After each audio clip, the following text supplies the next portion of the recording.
presented by Adi Shakti Films.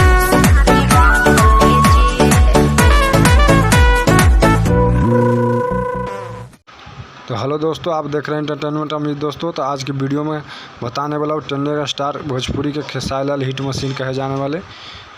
बता दें दोस्तों, काफ़ी बवाल अपडेट लेके आया दोस्तों। जो कल सॉन्ग रिलीज़ होने जा रहा है दोस्तों, सॉन्ग का बोल है दोस्तों मीठा मीठा बात, जो खेसारी लाल का रिलीज़ होने जा रहा है दोस्तों। तो वीडियो का अंत तक देखिएगा दोस्तों, वीडियो में टेस्टिंग होने वाला है दोस्तों।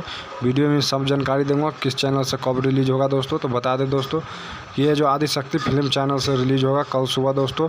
जो सॉन्ग को लिखे हैं दोस्तों शुभम सिग्रीवाल और म्यूजिक दिए हैं दोस्तों श्याम सुंदर, जो काफ़ी बवाल सॉन्ग है दोस्तों। सॉन्ग को गाए हैं दोस्तों अंतरा सिंह प्रियंका और खेसारी लाल मिल के, और खेसारी लाल के साथ वीडियो में नज़र आएंगे दोस्तों अनीशा पांडे, जो काफ़ी बवाल सॉन्ग है दोस्तों। तो वीडियो कैसा लगा दोस्तों?